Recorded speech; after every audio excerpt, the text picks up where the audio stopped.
महाभारत। बंधुओं,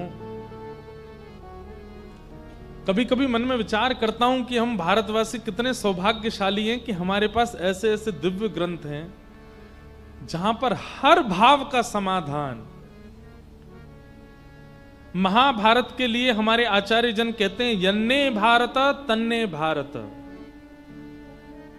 जो महाभारत में लिखा है वही पूरी दुनिया में घटता हुआ दिखाई देगा आपको। और यदि ऐसी कोई घटना आपने देखी जो आज तक नहीं हुई है, महाभारत उठा के देख लीजिएगा, वहां उसका भी वर्णन होगा। महाभारत से विलग इस संसार में कुछ भी नहीं हो सकता। सब लिखा है महाभारत में, सब कुछ। 1,00,000 श्लोक है महाभारत में। चाहे वो कोई स्वभाव हो, विचार हो, घटना हो, क्रम हो, पराक्रम हो, सबका वर्णन महाभारत में किया गया है। और आगामी हजारों वर्ष तक, कलयुग के अंत तक जो जो हो सकता है सब लिखा है महाभारत में। कई लोगों के मन में भ्रांति है कि महाभारत घर में रखने से कलेश हो जाते हैं। महाभारत रखने से कलेश होते नहीं हैं, बल्कि चल रहे कलेश समाप्त होते हैं। महाभारत क्या है? कौरव पांडवों के क्लेशों का विश्राम ही तो है। ये लोगों ने ऐसी विचारधारा कर ली है। कहते हैं महाभारत घर में नहीं लाते,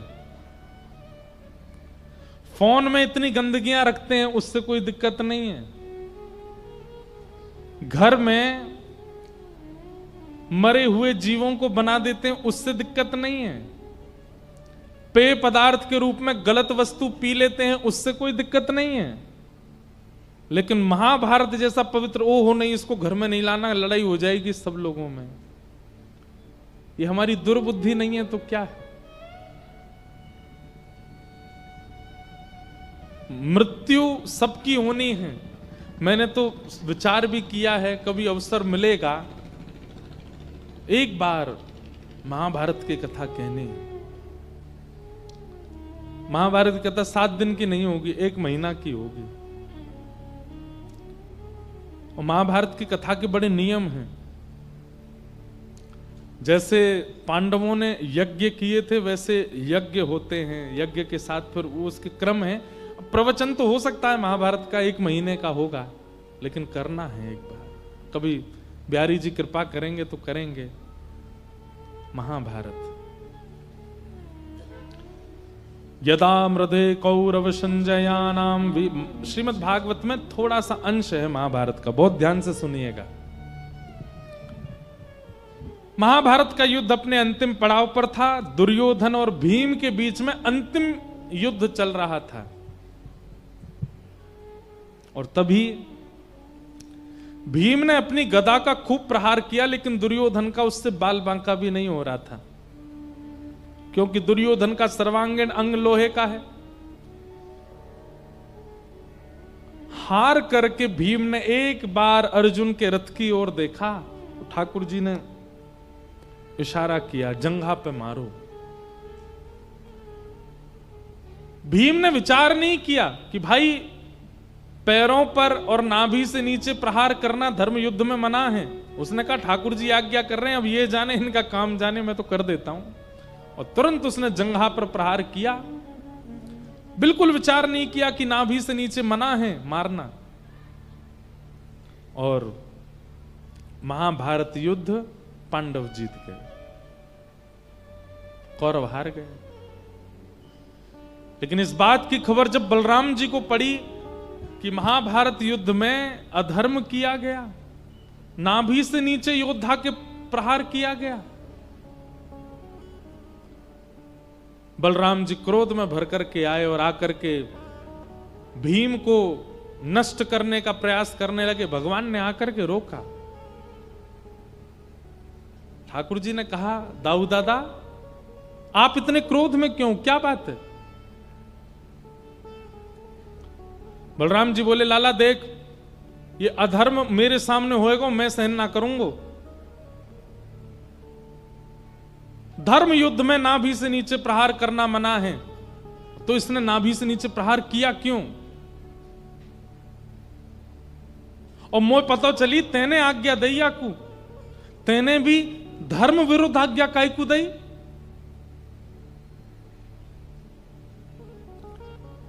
ठाकुर जी ने कहा थोड़ी देर ने शांत रहो, भैया ने बैठो, बात करें थोड़ी देर। बलराम जी बैठे, बोले लाला जल्दी बता ये सब क्यों करवाए हो तेने? ठाकुर जी बोले पहली बात तो पूरे महाभारत युद्ध में आपके दर्शन नहीं हुए, अचानक से आप कैसे प्रकट हो गए? बलराम जी बोले मुझे पता चला कि अधर्म हो रहा है तो इसलिए मैं बीच बचाव के लिए आया। ठाकुर जी बोले अच्छा, तो अधर्म जहां भी होता है आप पहुंचते हो, तो फिर द्रौपदी के चीरहरण में क्यों नहीं गए? जब भरी सभा में हमारी बहन निर्वस्त्र की जा रही थी,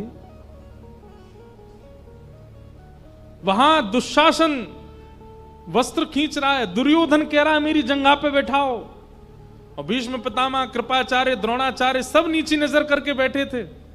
इतना बड़ा अधर्म हो रहा था कौरवों की उस सभा में, मुझे दूर दूर तक आप दिखाई नहीं दिए। तब वो तो भली द्रौपदी ने अंतिम समय जब मुझे पुकारा तो मैं वस्त्र बनकर के आया और उसकी रक्षा की, नहीं तो हमारी बहन तो निर्वस्त्र हो जाती भरी सभा में। एक अबला नारी, और वो भी रजस्वला अवस्था में निर्वस्त्र हो रही थी, तब आप दिखाई नहीं दिए भैया मुझे।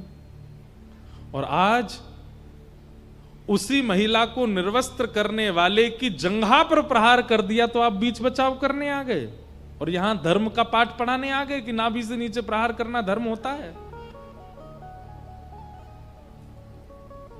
बलराम जी निर्बाक हो गए, शांत हो गए।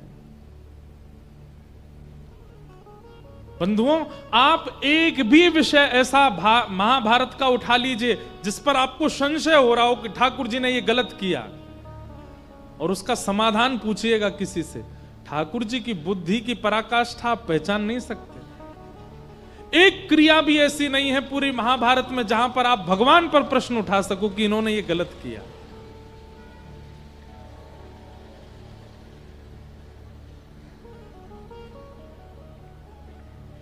बलराम जी बोले लाला मुझे क्षमा कर दे, लेकिन मैं एक बार तो पूछना चाहूं, तो फिर धर्म का निर्वहन जहां ना किया जा रहा हो कैसे पहचाना जाए, या क्या क्रिया करनी चाहिए?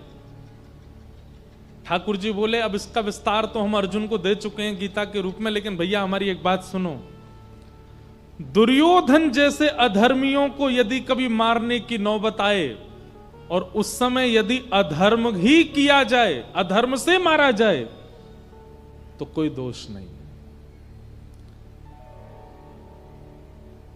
अबला नारी के ऊपर दृष्टि रखने वाला, छोटे छोटे बालकों के प्रति कुभाव रखने वाला, माता पिता के प्रति दोह रखने वाला ऐसा व्यक्ति यदि कभी सामने आ जाए और उसके पाप का घड़ा इतना भर चुका हो कि मृत्यु ही एकमात्र उपाय है, तो फिर धर्म का विचार नहीं करते भैया। रावण भी ब्राह्मण था, लेकिन एक अबला नारी को अपहरण करके ले गया। ऐसा ब्राह्मण किस ब्राह्मण स्वरूप का है जो कुदृष्टि रखता है, परिस्त्री गमन करे, परिस्त्री गमन की भावना चित्त में रखे? उसकी मृत्यु हुई और परमात्मा के हाथों ही हुई।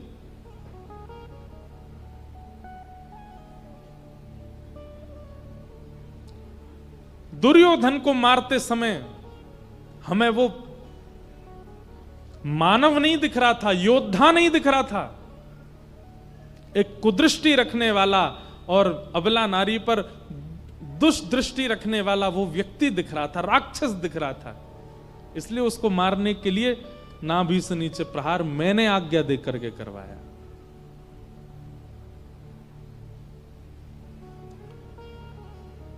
बलराम जी ने हाथ जोड़े, बोले लाला क्षमा कर। ठाकुर जी बोले कोई बात नहीं। पांडवों की विजय हुई और यहां दुर्योधन तड़प रहा था कुरुक्षेत्र के मैदान में। तभी वहां गुरुपुत्र अश्वत्थामा का आगमन हुआ और गुरुपुत्र से कह दिया, बोले देखो मैं यदि हस्तिनापुर की गद्दी पर नहीं बैठा हूं तो मैं पांडवों को भी बैठा नहीं देखना चाहता। बोले अब क्या कर सकते हैं, अब तो युद्ध विश्राम हो गया। बोले जब ये अधर्म कर सकते हैं नाभि से नीचे प्रहार करके, तो हम क्यों ना करें, हम भी करेंगे। कैसे? सोते हुए पांडवों को मार दो। अश्वत्थामा गया, लेकिन ठाकुर जी पांडवों को लेकर के अन्यत्र कहीं चले गए। अंधेरे में द्रौपदी के सोते हुए 5 बालक मार दिए। दूसरे दिन जैसे ही देखा द्रौपदी के 5 बालक मरे पड़े हैं, द्रौपदी रुदन करने लगी। अर्जुन ने प्रतिज्ञा धारण कर ली, जिसने भी मारा उसको जीवित नहीं छोड़ूंगा, मेरी प्रतिज्ञा है। और संदेह हुआ, संशय हुआ, पता लगा कि अश्वत्थामा ने किया है, पकड़ करके बंदी बना लिया। इस पूरे प्रकरण की सबसे विशेष बात अब प्रकट होती है। जैसे ही अश्वत्थामा को बंदी बनाकर के सभा में प्रस्तुत किया गया और द्रौपदी को बुलाया गया कि तुम्हारे बालकों का हत्यारा मिल गया है, चलो। द्रौपदी ने कहा मैं एक बार देखना चाहती हूं कि कौन है जिसने मेरे निर्दोष बालकों को मारा। तो जैसे ही उसको पता चला कि गुरुपुत्र अश्वत्थामा,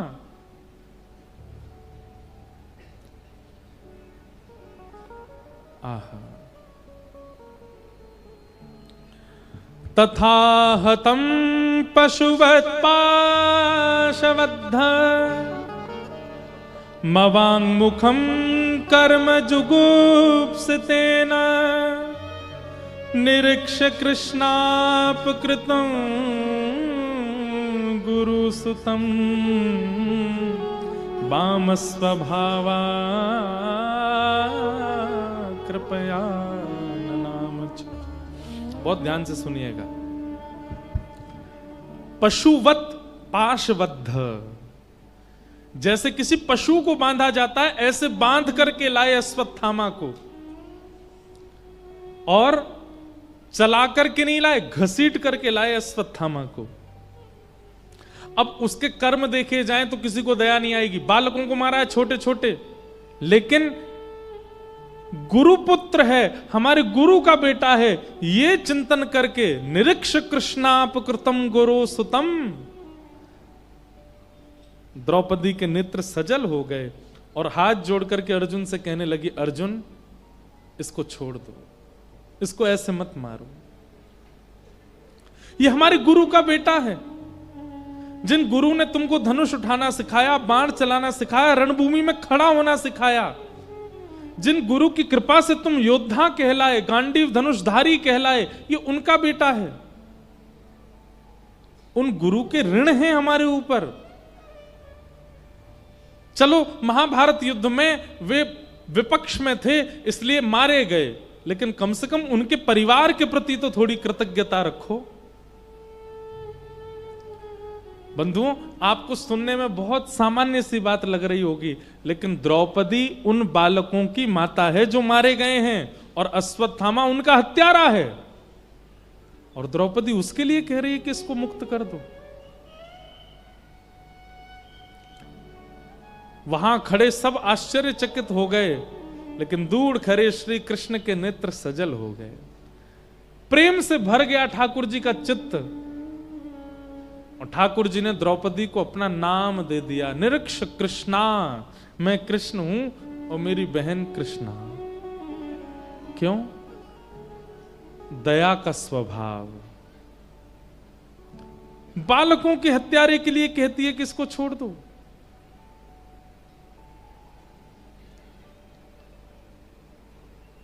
किसी भी व्यक्ति को कोई भी निर्णय लेने से पहले 5 बातों का ध्यान करना चाहिए। बहुत ध्यान से सुनिए। किसी भी निर्णय से पहले 5 चीजों का चिंतन कीजिए। धर्मम न्यायम शकरुणम निर्वलीकम समम महत राजा धर्म सुतो राज्ञा प्रत्यनन द्विचो द्विजा। भागवत के इस प्रकरण में यह बात कही गई है। सूत जी महाराज कहते हैं, कोई भी निर्णय यदि इन 5 चीजों का विचार करके किया जाता है तो वो निर्णय ठाकुर जी की स्वीकृति होती है।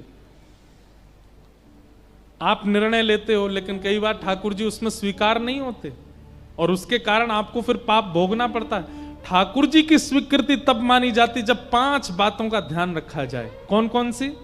कोई भी निर्णय लेने से पहले धर्म। धर्म की परिभाषा क्या है? इतनी कथा सुनते हैं आप लोग, कोई 40-80 वर्ष तक के लोग भी यहां बैठे हैं, बताओ धर्म किसे कहते हैं? सीधी परिभाषा, धार्यते इति धर्म। जो धारण करता है उसे धर्म कहते हैं। आपकी क्रिया, आपके विचार, आपका स्वभाव, आपकी करनी, जिससे सब धारण होते हैं, उसको धर्म कहा जाता है। निर्णय लेने से पहले धर्म का विचार करो कि मैं जो निर्णय ले रहा हूं ये सबको धारण करेगा। दूसरी बात, न्यायम। अपने किसी भी निर्णय से पहले यह विचार करो इससे कहीं पक्षपात तो नहीं हो जाएगा, दोनों पक्षों का न्याय हो तो ही निर्णय लीजिए। धर्मम न्यायम। और तीसरी बात कही, सकरुणम। अपने निर्णय में दया को स्थान दीजिएगा, निर्दयी होकर के कोई निर्णय मत लीजिएगा। यदि बिना दया के कोई निर्णय लिया जाएगा, ठाकुर जी का वो उस निर्णय के प्रति अस्वीकृति होगी। दया। धर्मम न्यायम करुणम। और फिर कहा निर्विलीकम। निर्विलीकम मतलब निष्कपटता। कोई एक व्यक्ति आपका ज्यादा घनिष्ठ है, हमारा स्वभाव ऐसा होता है कि हमारे ही व्यक्ति ने गलत किया, लेकिन हम लोग भीतर कमरे में क्या बात करते हैं, भाई देखो कुछ भी हो, गलत तो हमारा आदमी है लेकिन बचाना भी तो हमें ही है। और हम ऐसा निर्णय लेते हैं, जाके उसको बचाते हैं। नहीं, निष्कपटता। और अंतिम बात कही, समम महत। समता होनी चाहिए। यदि अपराधी अपना पुत्र है, भगवान श्री कृष्ण ने यदुवंशियों को श्राप लगा नहीं था, लगवाया गया था, क्योंकि ठाकुर जी समझ गए थे कि मेरे बाद पृथ्वी पर भार यही होने वाले हैं। बहुत ध्यान से सुनिएगा, एक अनसुनी बात बता रहे हैं आपको। भगवान श्री राम जब रावण पर चढ़ाई करने के लिए जा रहे थे, तो आप हमें खुद बताओ, वृंदावन के बंदरों को देख करके लगता है कि ये राक्षसों से लड़े होंगे? चलो, कई लोग कहते हैं लाल बंदर नहीं थे, लंगूर बंदर थे। लंगूर बंदर भी राक्षसों से लड़े होंगे? कभी आप जंगल में जाइए ना, मैं जब खाली समय होता है मैं जंगल में जरूर जाता हूं नरसिंह भगवान के दर्शन करने, तो वहां सबसे ज्यादा भयभीत प्राणी है लंगूर। जैसे जंगल में कभी आप जाओगे तो शेर कहां है इसका पता कैसे लगता है? लंगूर की आवाज से। क्योंकि लंगूर जहां से बोल रहा होगा वहीं की तरफ गाड़ी घुमाओ, शेर वहीं होगा। इतना भयभीत रहता है। कभी कभी मन में सोचते हैं ये कैसे लड़े होंगे रावण की सेना से। तो सीधी बात यह है कि भगवान श्री राम जब लंका पर विजय के लिए जा रहे थे, तो एक दिन ठाकुर जी ने समस्त सेना को अपने सन्मुख खड़ा करके और सब पर दृष्टिपात किया, और जैसा बल एक भगवत तत्व में होता है वैसा बल समस्त वानरों को प्रदान कर दिया। मतलब राम जी जिस योद्धा के साथ युद्ध कर रहे थे, जितनी तीव्रता से, उतनी तीव्रता से एक वानर भी युद्ध कर रहा था रावण के किसी योद्धा से। लेकिन हुआ क्या था, जैसे ही युद्ध विश्राम हुआ, रावण का वध हुआ, वापस अयोध्या आ गए, सब वानरों ने प्रणाम करके अपने अपने भगवत तेज को, अपने अपने भगवत तत्व को राम जी को वापस कर दिया। ठाकुर जी, युद्ध के लिए वो आवश्यक था बल, युद्ध के लिए वो आवश्यक था तत्व, अब आपको हम निवेदित करते हैं। ठीक वैसे ही कृष्णावतार में भगवान ने एक दिन समस्त यदुवंशियों को अपने समान बलवान कर दिया। शंख चक्र गदा पद्म धारण चतुर्भुज रूप हो गए सारे यदुवंशी। और जिस प्रकार भगवान तेजस्वी हैं, भगवान बलवंत हैं, भगवान निर्णयात्मिका बुद्धि रखते हैं, वैसे ही सारे यदुवंशी हो गए, क्योंकि पृथ्वी का भार हल्का करना था। पर जब राक्षसों का, दुष्टों का संहार हो गया, पृथ्वी भार निमुक्त होने लगी, सब लोग इधर देखो, इधर देखो।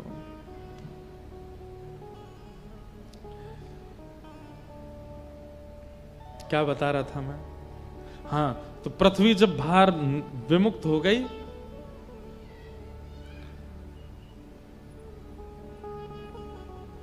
ठाकुर जी यदुवंशियों के बीच में बैठे थे।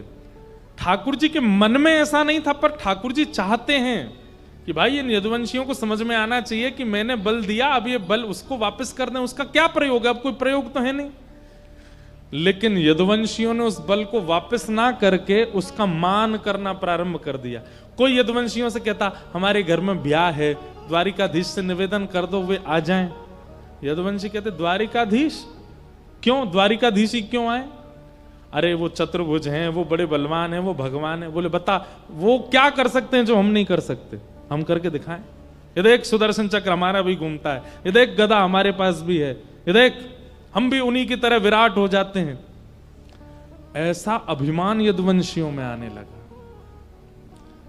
ठाकुर जी बोले मुझे तो लीला पूरी करके जानी है, पृथ्वी का भार हल्का करने आया था, पर मेरा खुद का परिवार ही भार बन रहा है पृथ्वी पर।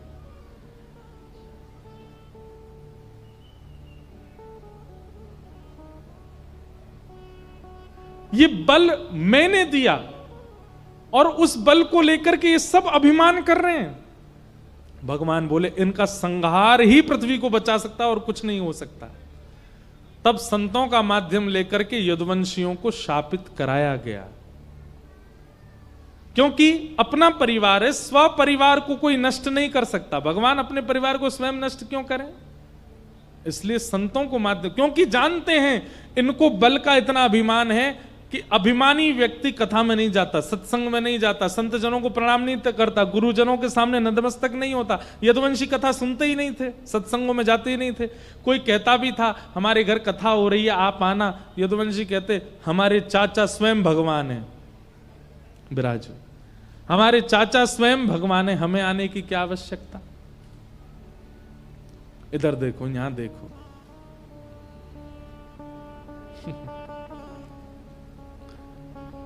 इसलिए भगवान ने यदुवंशियों को नष्ट करवाया, क्योंकि यदुवंशियों को अपनी बल का अभिमान होने लगा था।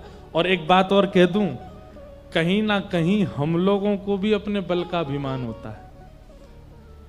हमारे पास जो भी बल है, चाहे वो सुंदरता का हो, चाहे वो बुद्धि का हो, चाहे वो धन का हो, चाहे वो शारीरिक हो, चाहे वो किसी भी रूप में हो, ये सारे गुण परमात्मा के हैं, रूप गुण उनका है।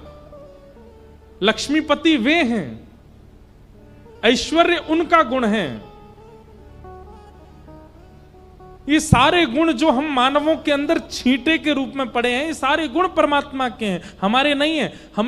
उन्होंने कृपा करके जीवन निर्वहन के लिए हमको दिए और हम उसमें अभिमान करते हैं।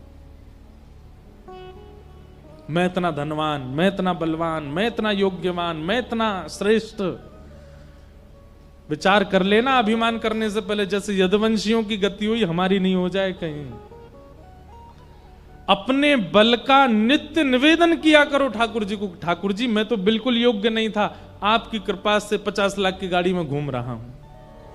मैं तो बिल्कुल योग्य नहीं था, मेरे कर्म तो ऐसे हैं कि मुझे धूप में ही खड़े रहना चाहिए, पर आपकी कृपा से 2 मंजिल के घर में रह रहा हूं। मैं तो बिल्कुल योग्य नहीं था, पर ऐसी सुपात्र पत्नी, ऐसे बच्चों को पाकर के मैं जीवन निर्वहन कर रहा हूं। मेरी कोई योग्यता नहीं है नाथ, सब आपकी कृपा है।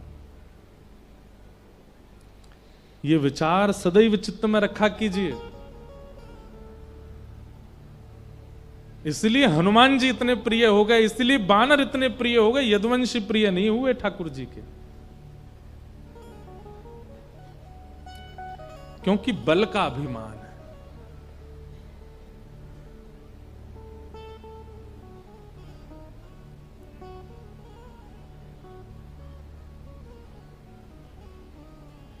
पतवार के बिना ही मेरी नाव चल रही है, पतवार के बिना ही मेरी नाव चल रही देखो, है। सबको याद है ये भाव, लेकिन गाते समय मानता कोई नहीं है। कोई भी श्रेष्ठ काम करके आएंगे, कुछ भी अच्छा करके आएंगे, तो मन में भाव क्या आ जाता, मैंने किया, मेरे द्वारा किया गया। और गाते क्या है, पतवार के बिना ही मेरी नाव चल रही है, हैरान है जमाना मंजिल भी मिल रही है, करता नहीं हूं कुछ भी, ये कमाल हो रहा है, सब काम हो रहा है। ये गाने तक मत रखिए भैया, इसको मानिए भी, इसको स्वीकार भी कीजिए, नहीं तो जो गति दुर्गति यदुवंशियों की हुई, तैयार रहिएगा उसके लिए। हर बार देखा जाता है, एक व्यक्ति शहर में निकल के आता है, आहा उसकी चर्चा सब जगह होती है, लेकिन 10 वर्ष बाद 15 वर्ष अते पते नहीं होते, कहां गया, अंतर ध्यान गायब हो गया। क्यों? अभिमान था। कितने आश्चर्य की बात है कि ये भाव सबको याद है, लेकिन फिर भी लोग अपना ही बल मानते हैं, जानते हुए भी। अब ये तो वैसी बात हो गई कि पूरी कथा हुई और किसी व्यक्ति ने कहा, महाराज जी कथा से मेरा जीवन बदल गया, और अभिमान किसको हुआ? माइक को। माइक को अभिमान हुआ, बोले मैंने बात नहीं सुनाई होती तो ये कैसे बदलता। वाह, तेरी सामर्थ्य है, तेरी सामर्थ्य है कुछ भी कहने की। अगर यहां बैठा व्यास चुप हो जाए तो ये माइक कुछ भी सुना सकता है? नहीं सुना सकता। ठीक वैसे ही जैसा अभिमान माइक को हुआ, वैसा ही हो गया व्यास को। ओहो, मैंने कथा सुनाई इसलिए इसका जीवन परिवर्तित हो गया। तब हंसी आई पीछे बैठे गोपाल जी को, वाह, मैं नहीं होता तो तू कहां से बोलता, मैंने अनुग्रह नहीं किया होता, मैंने कृपा नहीं की होती, मैंने अगर कोई भाव तेरे हृदय में नहीं पिरोए होते। ठाकुर जी, जैसे मैं कह रहा हूं माइक के लिए कि मैं हट जाऊं, तू बोल के दिखा, ठाकुर जी भी कह रहे होंगे रुक जा मैं हटता हूं तेरे सिर से, अब बोल के दिखा। ठीक वैसे ही किस बात का गुमान है हमको? कुछ भी तो नहीं है हमारे पास, फिर ये अभिमान कैसा? इसलिए धर्मम न्यायम शकरुणम निर्विलीकम समम महत, ये 5 बातें याद रखिएगा निर्णय लेने से पहले। और ये 5 याद ना रहें तो इतना याद रखिएगा कि मेरा निर्णय कहीं राधा रमण जी को अप्रिय ना लगे, मेरे किसी भी निर्णय से वो अप्रसन्न ना हो जाएं। बस इतना ही याद कर लेना, 5 अपने आप हो जाएंगे। आप कई बार निर्णय किसी को पक्ष में लेकर के करते हो। कई बार घर का लड़का निर्णय इसलिए नहीं लेता कि माता पिता की रुचि है, बच्चों की रुचि है, पत्नी की रुचि, वो निर्णय। कई बार निर्णय बच्चों की रुचि से किया जाता है, कई बार निर्णय माता पिता की, और कई बार कोई नहीं अपनी रुचि से किया जाता है। आज के बाद जो भी निर्णय लीजिए 2 बार सोचिएगा कि आपके निर्णय से ठाकुर जी प्रसन्न हैं, उनको प्रसन्नता होगी। और एक बात कहें, अगर ठाकुर जी आपके निर्णय से प्रसन्न नहीं है ना, तो उसी समय थोड़ी सी घबराहट सी होगी, पसीना से आएंगे, मन विचलित सा होने लग जाए, पानी पी के भी प्यास ना बुझ रही हो, जगह जगह बदल रहे हैं, उठ रहे हैं, बैठ रहे हैं, फिर भी निर्णय नहीं ले पा रहे, समझ जाओ ठाकुर जी अप्रिय हैं आपके निर्णय से। लेकिन आपके निर्णय से ठाकुर जी प्रिय हैं, चैन की नींद आ रही हो, खूब प्रसन्नता हो, चित्त में कोई टेंशन ना हो, तो समझो आपके निर्णय से ठाकुर जी प्रसन्न है। आप कहेंगे महाराज जी कई पापी लोग संसार में ऐसे हैं जो गलत गलत क्रिया करते हैं लेकिन फिर भी तान दुपट्टा सोते हैं, उनको तो कोई टेंशन नहीं होती, उनको तो कोई अप्रियता नहीं लगती। आपको ऐसा दिख रहा है कि उनको चिंता नहीं है। कंस जब दाल पाता था उसमें काले जीरे को देखता था ना, तो काले जीरे को देख के भी घबराता था, बोले ये रहा कृष्ण, हटाओ इसको। कंस जब रात्रि में सोता था तो अपने कक्ष में दिए नहीं बुझाता था, प्रकाश करके सोता था। क्यों? अंधेरे में उसको ठाकुर जी का भय रहता था, और पूरी दुनिया को क्या दिखाता था? कंस है, महाराज है। ऐसे लोग तो एकांत में बहुत दुखी रहते हैं, क्योंकि ठाकुर जी उनसे अप्रिय हैं। इस बात का प्रमाण है कंफ्यूज्ड व्यक्ति, असमंजस में रहने वाले व्यक्ति, सदैव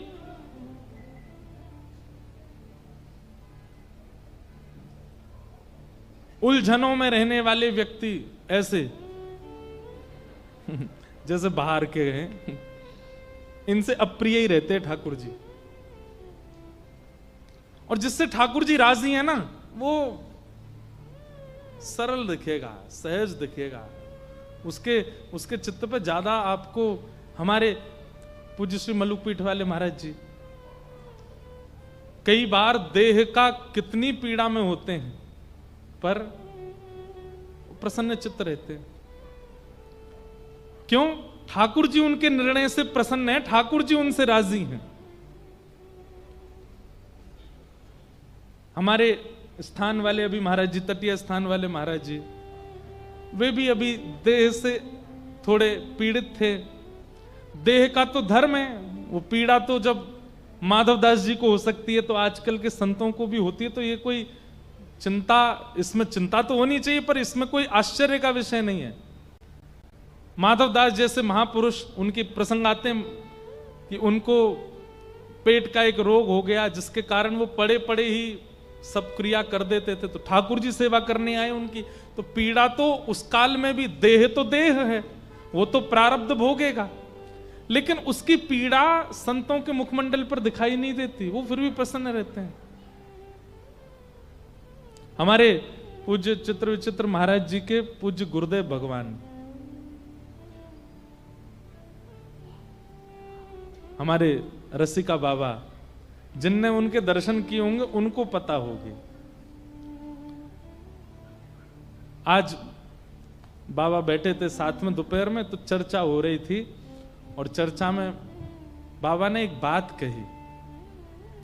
बोले महाराज जी, हमें तो ऐसा लगे कि कई बार ब्रजमंडल के संत, आप अपने गुरुदेव को पक्ष में लेकर के कह रहे थे, पर एक बढ़िया बात आपने कही कि ब्रजमंडल के संत जो है ना, ये कभी भी अपनी लीला पूरी किसी पीड़ा से नहीं करते, स्वेच्छा से करते हैं। बोले हमारे गुरुदेव भगवान भी भगवत धाम इतनी कम आयु में अपनी इच्छा से ही गए। पीड़ा तो देह की कोई पीड़ा या फिर कोई रोग, ये तो बहाना होता है संसार से जाने का, पर वास्तव में निकुंज में, महलन में तो वो अपनी इच्छा से ही प्रवेश करते हैं। अच्छा, हम लोगों की स्थिति पता कैसी? हमें पीड़ा होती है, हमें तुरंत डॉक्टर याद आते हैं, चलो दिखाओ, दवाई लो। लेकिन आप ब्रज के संतों को देखेंगे ना, जैसी पीड़ा होती है ना, वो 4 दिन तक तो किसी को बताते ही नहीं है कि कहीं हमको डॉक्टर के पास नहीं ले जाए, कहीं हमको औषधि ना लेनी पड़ जाए। है महाराज जी, सत्य है बात।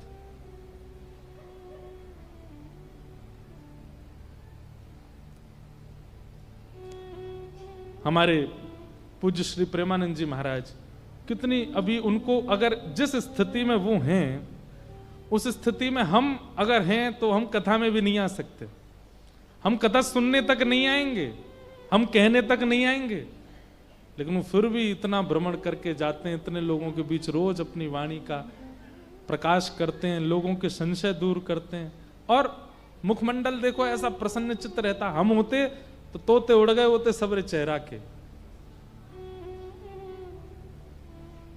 क्योंकि वो इस भाव को मानते हैं, करता नहीं हूं कुछ भी, ये कमाल हो रहा।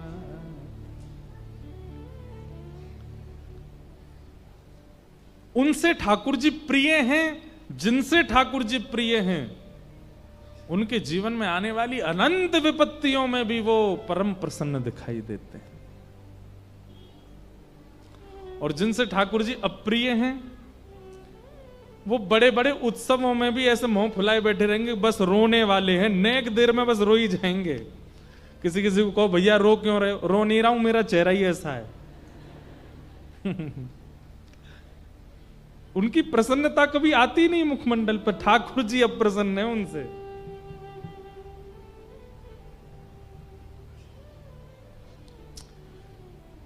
कुंती जी के प्रसंग, द्रौपदी के इस प्रसंग से ये बात सीखिए कि निर्णय वो लीजिए जिसमें आपको ऐसा लगता हो कि ठाकुर जी तो प्रसन्न होंगे ना। एक बार को पत्नी को थोड़ा पीछे रखो, बच्चों को पीछे रखो, अपने आप को भी पीछे रखो, ठाकुर जी को प्रधान रखो। मेरे निर्णय से कहीं ठाकुर जी नाराज तो नहीं होंगे, फिर वह निर्णय लीजिए। आप इस विचारधारा से निर्णय लेंगे, ये 5 बातें, धर्मम न्यायम सकरुणम निर्विलीकम समम महत ये अपने आप पूरी हो जाएंगी। और द्रौपदी से जितने प्रसन्न हुए हैं ठाकुर जी, उतने शायद किसी से प्रसन्न नहीं हुए इस पक्ष में। भगवान ने अपना नाम ही दे दिया, बोले इसका नाम है कृष्णा।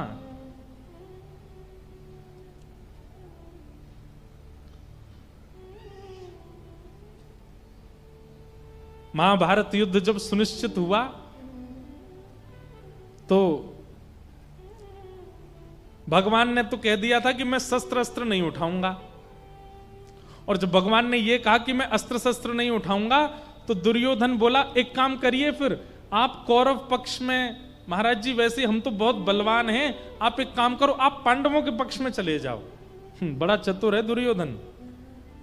ठाकुर जी उसे बोला, जैसे ही भगवान ने निर्णय लिया ना कि मैं शस्त्र नहीं उठाऊंगा, तो सब जब चले गए तो दुर्योधन एकांत में भगवान से बोला, देखो ठाकुर जी, कुछ भी हो, पांडव हैं तो मेरे भैया, मुझे इनकी बड़ी चिंता रहती है। क्यों? हमारे पास तो सेना का बल भी बहुत है, अस्त्र शस्त्रों का बल भी बहुत है, योद्धाओं का बल भी बहुत है, लेकिन इनके पास ना तो अस्त्र शस्त्र है, ना सेना है, कुछ भी नहीं है। इसलिए मेरी तो ऐसी मान्यता है कि आप इनके पक्ष में ही रहो, कम से कम आप इनके संग रहेंगे तो मुझे ये सांत्वना रहेगी, चलो कोई तो एक बड़ा है इनके पास।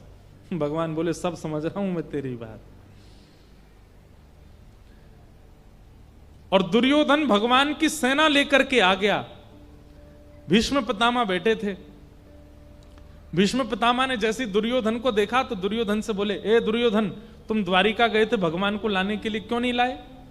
बोले, अरे क्या लाता? वो बोले कि मैं अस्त्र शस्त्र नहीं उठाऊंगा, और जो अस्त्र शस्त्र ही नहीं उठाएगा उसको लाने से क्या फायदा, मैं तो उनकी सेना लेके आ गया। मैंने कि और हंस के बोला, मैंने तो उनको जाके बोल दिया कि तुम पांडवों की तरफ ही चले जाओ, उनका क्या काम था यहां पे।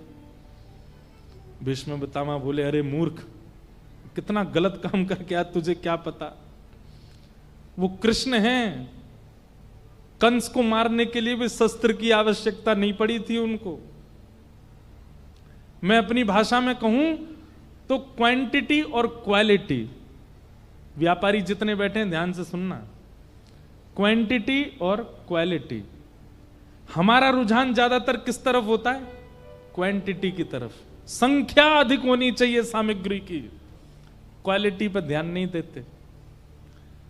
भीष्म पितामह बोले, तू क्वांटिटी तो ले आया, क्वालिटी तो वहीं दे आया, छोड़े आया श्री कृष्ण को। लेकिन भीष्म पितामह ने भी उस दिन प्रतिज्ञा ली, वासुदेव कर चक्र न धरहि तो तुमको मुख न दिखाऊं, लाजत है मेरी गंगा जननी में शंतनु सुत न कहाऊं। यदि महाभारत युद्ध के बीच में वासुदेव श्री कृष्ण ने शस्त्र नहीं उठाया तो मैं गंगा का बेटा नहीं, मैं शांतनु का पुत्र नहीं। प्रतिज्ञा लेता हूं कि ऐसा युद्ध करूंगा कि कृष्ण को शस्त्र उठाना पड़ेगा। जब ये युद्ध में निर्णय ले लिया भीष्म पितामह ने, और युद्ध 10 दिन का हो गया, बहुत ध्यान से सुनना, बड़ी मधुर कथा। और 10 दिन के युद्ध में जब आंकड़े देखे गए तो पांडवों की सेना का तो कुछ ही सैन्य बल खत्म हुआ, लेकिन कौरवों की सेना तो आधी हो गई 10 दिन में। और तब दुर्योधन अपनी भौहें चढ़ा करके भीष्म पितामह के पास जाता है और कहता है, आप जैसे बड़े बुजुर्ग हमारे ऊपर बैठे हैं, फिर भी हम हार रहे हैं, कहीं ऐसा तो नहीं खाते हमारा अन्न है, भला चाहते हैं पांडवों का। भीष्म पितामह का ताम्रवर्ण हो गया, बोले कैसे बोल रहा है तू? अरे तेरा अन्न खाने के लिए आया हूं क्या? यहां पर पांडव नहीं खिलाएंगे मुझे? दुर्योधन बोला, तो फिर क्यों हार रहे हैं हम लोग? क्यों हमारी सेना खत्म हो रही है? क्या हमारे पास शस्त्र नहीं है, अस्त्र नहीं है, आप जैसे योद्धा नहीं है, फिर भी हार रहे हैं हम? भीष्म पितामह ने कहा, तुझे मृत्यु का बहुत भय है, जीतने की बहुत भूख लगी है तुझे। एक काम कर, तू भी पीछे रहना, सब लोग पीछे रहना, कल महाभारत युद्ध में सबसे आगे मेरा रथ खड़ा होगा और पूरी सेना का नेतृत्व कल मैं करूंगा। देखता हूं कैसे जीतते हैं ये पांडव। और सुन, एक बात और सुन। बोले क्या? आज अर्धरात्रि में मैं जब संध्या कर रहा हूंगा तब अपनी पत्नी भानुमति को भेजना मेरे पास और उससे कहना चुपचाप आए, किसी को लेके ना आए, अकेली अर्धरात्रि में आए, और जैसी मैं संध्या करके निवृत्त हूं, मेरे नेत्र खुलने से पहले वो सामने हो, और मैं उठते ही अपनी संपूर्ण जीवन की संध्या का बल उसको अखंड सौभाग्यवती का आशीर्वाद दे दूंगा। नहीं मरेगा तू, बाण भी लगेंगे तो भी नहीं मरेगा, सुदर्शन चक्र भी अगर तेरा सर धड़ से अलग करना होगा, भीष्म पितामह के आशीष में इतना बल है, नहीं मरेगा तू। तेरी पत्नी को अखंड सौभाग्यवती का आशीर्वाद दे दूंगा मैं, जा। दुर्योधन बोला, आप तो बुरा मान गए, मैं तो बस कह रहा था कि आप ठंडे मत पड़ो, थोड़े गर्म रहो। चर्चा जो चल रही थी दुर्योधन और भीष्म पितामह के बीच में, पर कान खड़े हो गए भगवान कृष्ण के। बोले, अच्छा आज रात में भानुमति को आशीर्वाद मिलने वाला है। ठाकुर जी भी जानते हैं कि भीष्म पितामह के आशीष के आगे मैं पांडवों के संग खड़े होकर भी नहीं जिता पाऊंगा इनको। अगर पितामह भीष्म ने आज भानुमति को अखंड सौभाग्यवती का आशीर्वाद दिया तो। अर्धरात्रि का समय, ठाकुर जी ने अपने बड़े बड़े काजल लगाए आंखों में, कानों में बड़े बड़े कुंडल पहन लिए, सिर पर स्वाफा बांधा, ऊंची ऊंची धोती पहनी और पुरानी सी उधरी हुई सी बगलबंदी पहनी, और हाल में लालटेन लेकर के एक स्वाफा सा डाल के बिल्कुल ग्वारियां जैसा भेष बना लिया ठाकुर जी ने, और अर्धरात्रि में गए द्रौपदी के पास। सो रही थी द्रौपदी, उसके सोते हुए के पैर के अंगूठे को खींचा भगवान ने, उठ के खड़ी हो गई। कौन है? ए मैं हूं, चिल्ला मत इधर आ। द्रौपदी से प्रेम देखो ठाकुर जी का। भैया आप इतनी रात को क्यों आए? बोले क्योंकि तू सोती रहेगी तो तेरा भाग्य भी सोता रहेगा, जल्दी चल मेरे साथ। और सोती हुई द्रौपदी को ही उठा लिया, उसने वस्त्र आदि अपने ठीक किए, ठाकुर जी लेकर के उसको, दोनों बहन भैया रात में दौड़ रहे हैं भीष्म पितामह के शिविर की ओर, तेजी से ठाकुर जी चला रहे हैं। द्रौपदी दौड़ नहीं पा रही थी, उसने पैरों में एक जूती सी पहनी हुई थी।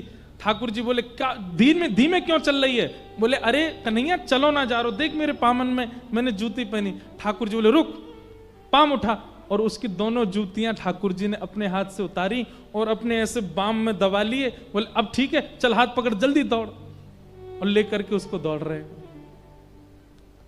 द्रौपदी की जूतियां दबा करके दौड़ रहे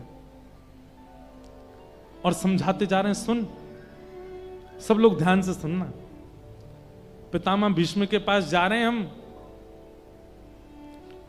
घूंघट कर लियो, मुख मत दिखाइयो अपनो, और चुपचाप भीतर जाइयो। भीतर जाके पितामह भीष्म के चरणन में प्रणाम करके आशीर्वाद लेके चुप बाहर आ जाइयो।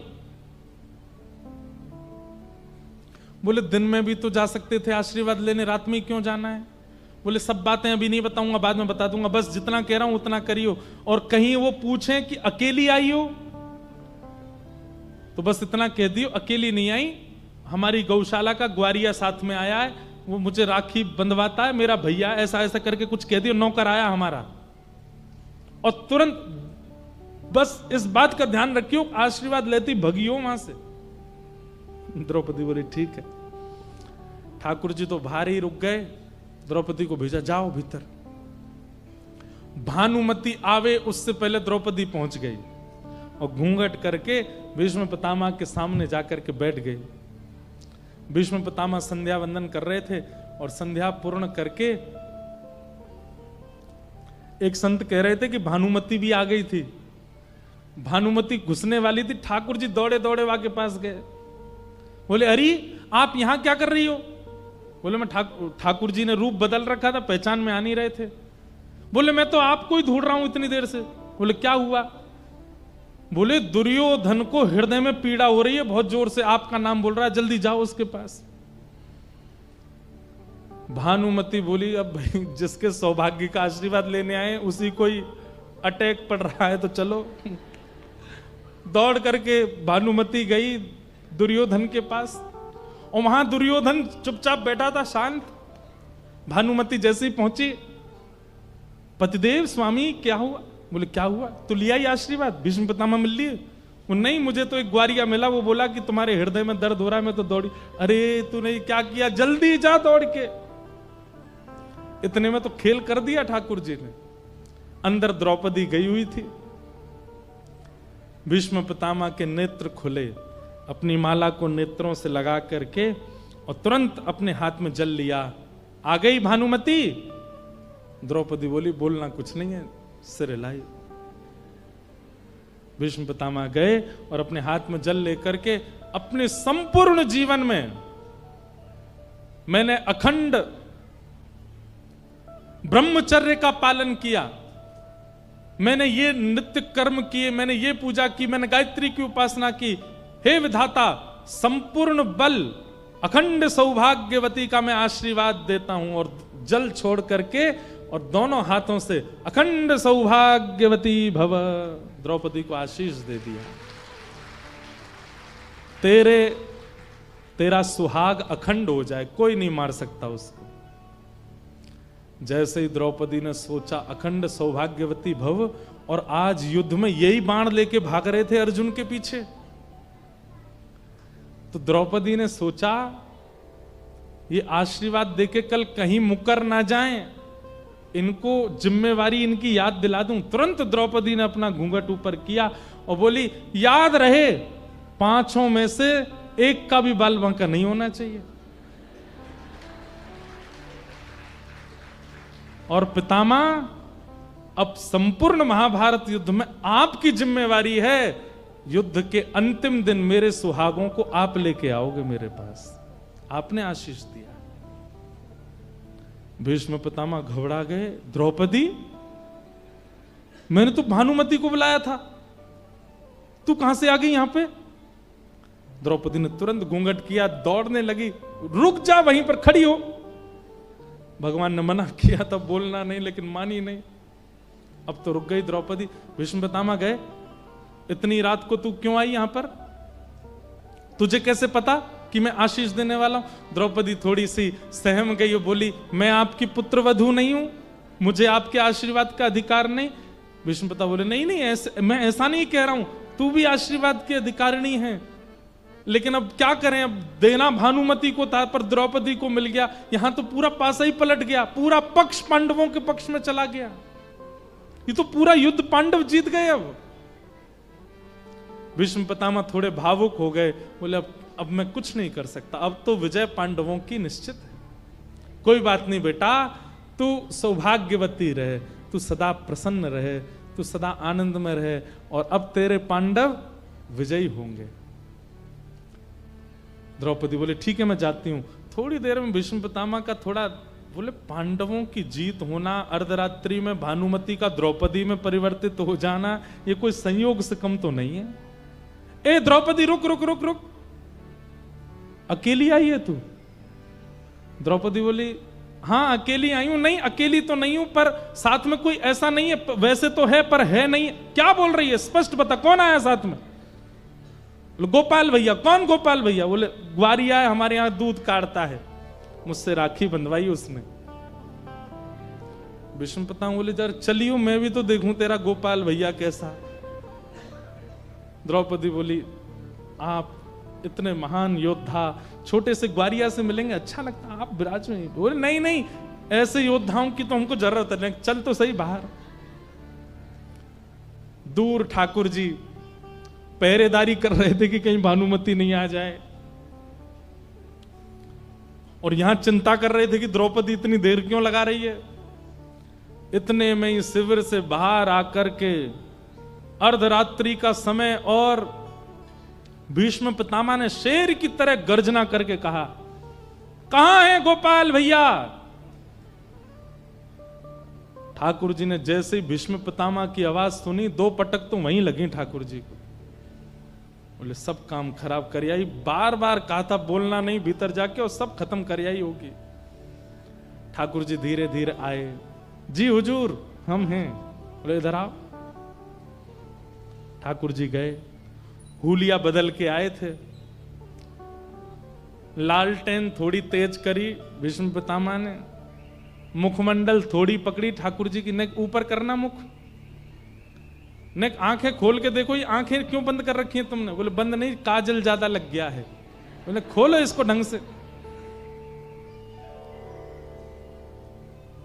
जैसे ही पगड़ी उतारी, वो घुंघराले केशों का जो यहां चुटीला बनाया था खुल गया, और मोर पिछ जो छुपाया था भीतर वो प्रकट हो गया। ठाकुर जी की मधुर छवि भीष्म पितामह के सामने प्रकट हो गई। आकाश में जो चंद्रमा बादलों में ढका हुआ था स्वयं को रोक नहीं पाया। श्याम सुंदर की ऐसी मधुर झांकी प्रकट हुई और मैं ढका रहा हूं, प्रकाशित हो गया चंद्रमा। और खिलखिल करके हंस गए ठाकुर जी, जैसे कुछ गड़बड़ी करके बालक हंस जाते हैं, ऐसे ठाकुर जी हंस गए। पितामह भीष्म बोले मुझे पता थी तू ही होगा, ये और तो कोई कर नहीं सकता। छलिया कपटी,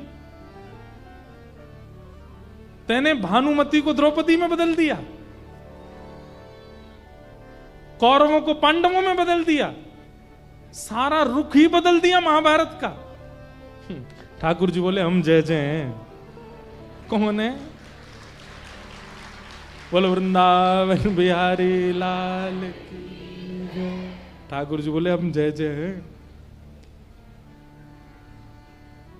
लेकिन भीष्म पितामह ने अपनी आंखों का रंग बदला और द्रौपदी का हाथ पकड़ के बोले सुन द्रौपदी, आशीर्वाद तो मैंने दिया है अखंड सौभाग्यवती भव का, पर मैं जिम्मेवारी इसको देता हूं, ये पांचों की रक्षा करे। अंतिम दिन मुझसे मत मांगना अपने 5 पतियों को, इससे मांगना, इसको सौगंध है इन पांचों के। देखो भीष्म पितामह की बुद्धि, बोले पांचों को जीवित रखने का आशीर्वाद मैंने दिया और जिम्मेवारी मैं देता हूं इसको, मेरी जिम्मेवारी नहीं है। मैं तो युद्ध करूंगा और कल से ये बचा के दिखाए उनको, इसकी जिम्मेवारी है। एक आशीर्वाद तुझे दिया, एक आशीर्वाद इसको दिया, अब जाओ, मेरे पास मत आना, अंतिम दिन इसके पास जाना। भगवान बोले शांति बैठी रहती, क्या कर दिया तेने? ये भीष्म पितामह ने आशीर्वाद नहीं दिया है, ये मेरी प्रतिज्ञा तोड़वाना चाहते हैं कि मैं शस्त्र उठाऊं, और इसीलिए इन्होंने मुझको जिम्मेवारी दे दी है। अब मुझे अपनी प्रतिज्ञा तोड़नी पड़ेगी। वही हुआ। अगले दिन जैसे युद्ध प्रारंभ हुआ, पितामह भीष्म ब्रह्म मुहूर्त में ही अपना रथ लेकर के रणभूमि में खड़े हो गए, प्रतीक्षा कर रहे हैं सूर्य उदय की। और आज जैसे सूर्य उदय हुआ, भीष्म पितामह ने एक ऐसा चक्रव्यूह बनाया था कि आज अर्जुन को कोई नहीं बचा सकता।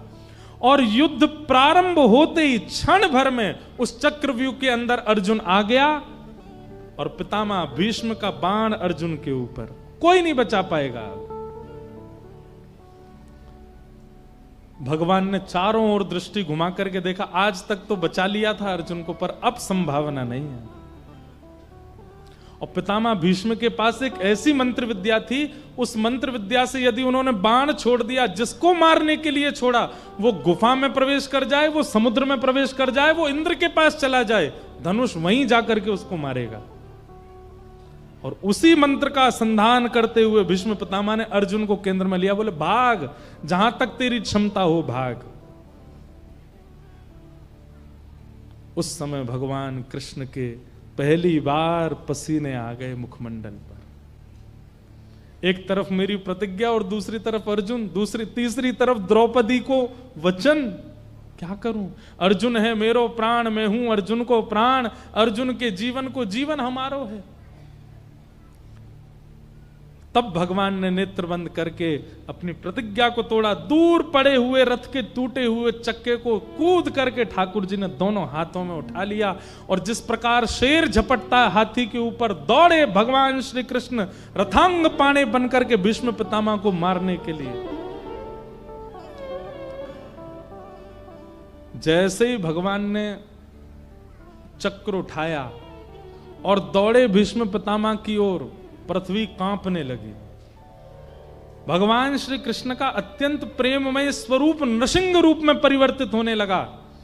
आकाश के बादल गर्जना करने लगे, बिजली कड़कने लगी, सूर्य चंद्र घबराने लगे। अब नूतन प्रलय हो जाएगा। ठाकुर जी ने अपनी प्रतिज्ञा तोड़ दी।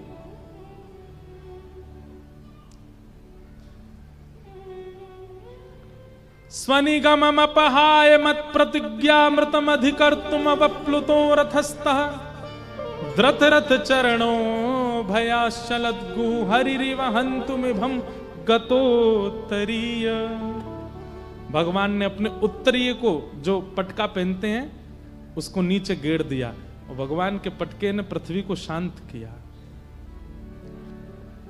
लेकिन भीष्म पितामह ने जैसे ही रथ का चक्का हाथ में देखा, तुरंत अपने धनुष बाण नीचे रख दिए और जोर से हंसते हुए, ताली बजाते हुए कहने लगे, वाह वाह वाह वाह वाह, अरे भैया देखो, युद्ध समाप्त करो, यहीं पर रोको युद्ध को, देखो देखो देखो तमाशा देखो। सब खड़े हो गए। क्या हुआ पितामह? बोले, किसी ने प्रतिज्ञा ली थी कि मैं शस्त्र नहीं उठाऊंगा। देखो, ठाकुर जी खड़े थे रथ का चक्का हाथ में लेकर के, और सारे कौरव हंस रहे थे भगवान के ऊपर। भीष्म पितामह बोले, आप कहो मैं शस्त्र बिन भूमि हरऊं सब भार।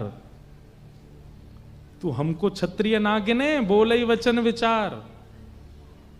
आगे से कोई भी प्रतिज्ञा लो तो याद करना भीष्म पितामह बैठा है।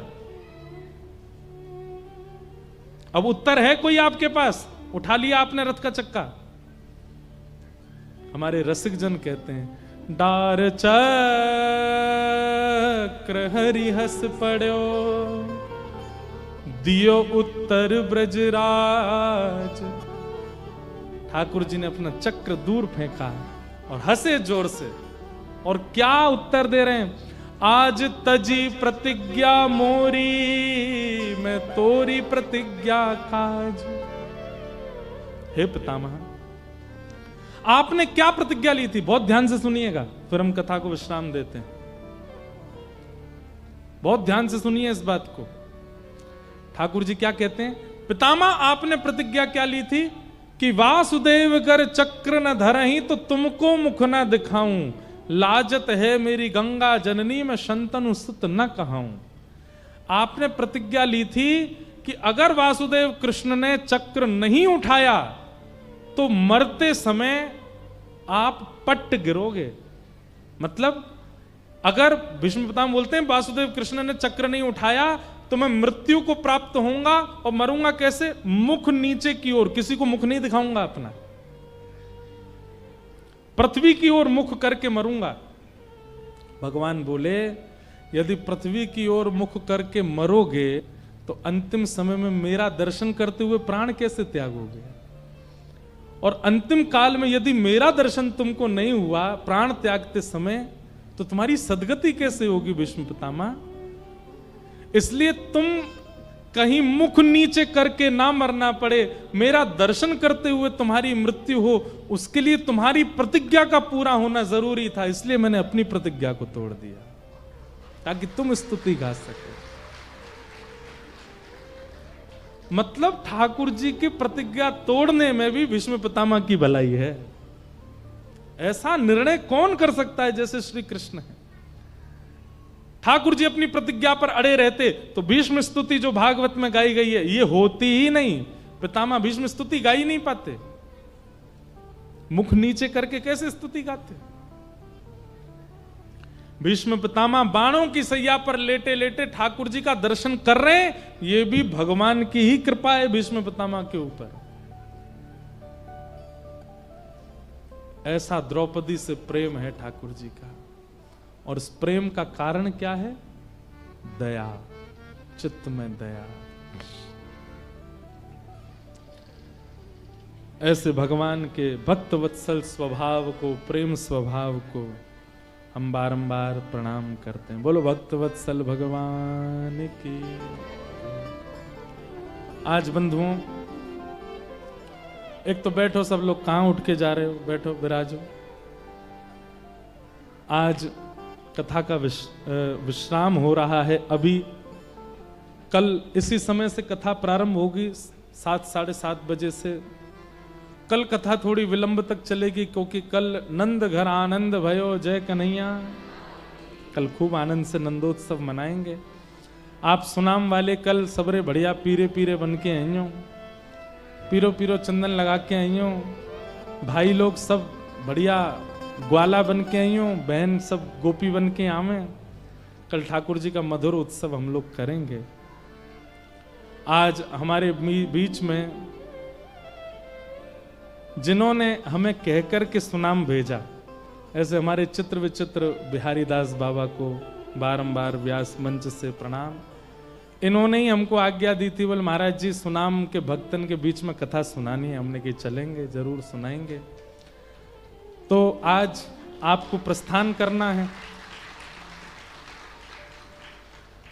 खरड़ में आपकी कथा है कल से भक्तमाल जी की, तो आप लोग आज प्रस्थान करेंगे रात को।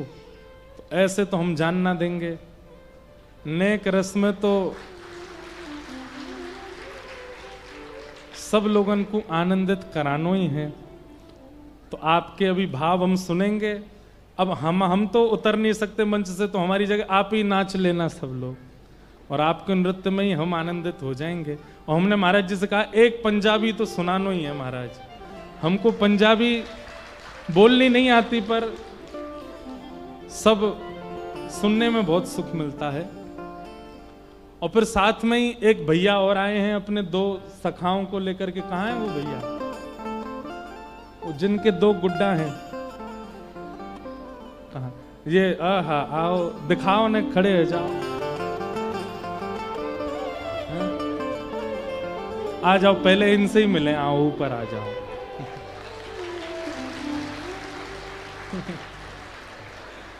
बोलो वृंदावन बिहारी लाल की जय। अभी रुको, ये दो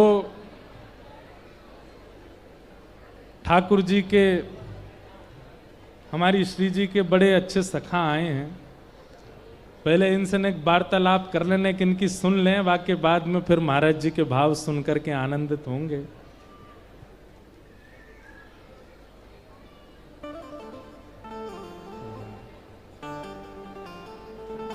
श्यामा हृदय कमल सो प्रगट्यो, श्यामा कमल सो प्रगट्यो, श्यामा हृदय कमल सो प्रगट्यो, श्यामा हृदय कमल सो प्रगट्यो, और श्याम हृदय कुभार वृंदावन प्यारो वृंदावन, वृंदावन प्यारो वृंदावन, हे श्री वृंदावन मेरो वृंदावन, वृंदावन मेरो वृंदावन।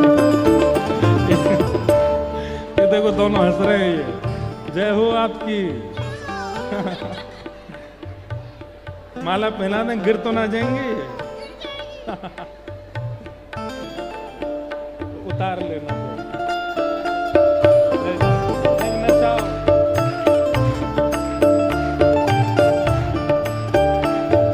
सब सुख सागर रूप उजागर, रहे वृंदावन धाम।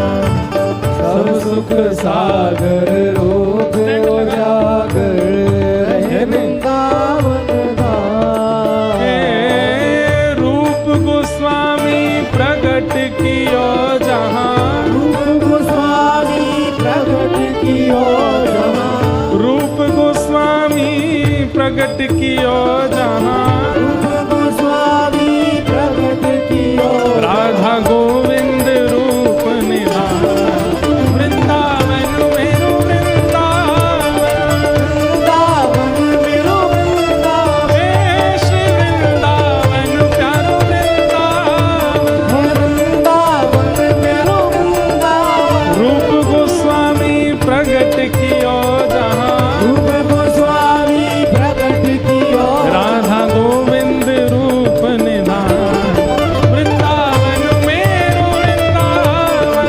वृंदावन मेरो वृंदावन, हे श्री वृंदावन प्यारो वृंदावन, वृंदावन प्यारो वृंदावन। देश की सुंदरता निधिवन करत बिहार। भुवन चतुर्दश की सुंदरता निधिवन करत बिहार। हाँ प्यारो निधिवन करत बिहार। प्यारो निधिवन करत बिहार। भुजा उठा के गाइए सब लोग। ए श्यामा प्यारी कुंज बिहारी, श्यामा प्यारी कुंज बिहारी। श्यामा प्यारी बांके बिहारी। श्यामा प्यारी बांके बिहारी। और जय जय श्री हरि राम। वृंदावन मेरो वृंदावन, वृंदावन मेरो वृंदावन। हे श्री वृंदावन प्यारो वृंदावन। वृंदावन प्यारो हे वृंदावन। श्यामा प्यारी कुंज बिहारी, जय जय श्री हरिदास मुरारी। श्यामा प्यारी कुंज बिहारी, जय जय श्री हरिदास मुरारी। श्यामा प्यारी कुंज बिहारी, जय जय श्री हरिदास मुरारी। श्यामा प्यारी कुंज बिहारी, जय जय श्री हरिदास मुरारी। हे श्यामा प्यारी कुंज बिहारी। जय जय श्री हरिदास मुरारी। हाँ श्यामा प्यारी कुंज बिहारी, जय जय श्री हरिदास मुरारी। श्यामा प्यारी कुंज बिहारी। श्यामा प्यारी कुंज बिहारी। और जय जय श्री हरिदास। वृंदावन मेरो वृंदावन, वृंदावन मेरो वृंदावन। हे श्री वृंदावन प्यारो वृंदावन। वृंदावन प्यारो वृंदावन। अब सब लोग बैठ जाओ, जहां खड़े हो वहीं बैठ जाओ और बैठे बैठे ही गाओ। हे जिनकी कृपा से यह रस प्रगटो वृंदावन अभिराम। जिनकी कृपा से यह रस प्रगटो वृंदावन अभिराम। हे सप्त निधिन को ही उजियारो, निधिन को ही उजियारो। हम सबको मिलवावे वारो। हम सबको मिलवावे वारो। हे हमारो गिरधर लाल। वृंदावन मेरो वृंदावन, वृंदावन मेरो वृंदावन। हे श्री वृंदावन प्यारो वृंदावन। वृंदावन प्यारो वृंदावन। यह आनंद करवावे वारो। आनंद करवावे वारो। हे हमारो गिरधर लाल। वृंदावन मेरो वृंदावन, वृंदावन मेरो वृंदावन। हे श्री वृंदावन प्यारो वृंदावन। वृंदावन प्यारो वृंदावन। ओ श्यामा हृदय कमल सो प्रगटो, श्यामा हृदय कमल सो प्रगटो। श्री राधा हृदय कमल सो प्रगटो। राधा हृदय कमल सो प्रगटो। और श्याम हृदय कुभार वृंदावन प्यारो वृंदावन प्यारो। हे श्री वृंदावन मेरो वृंदावन। हे श्री वृंदावन मेरो वृंदावन।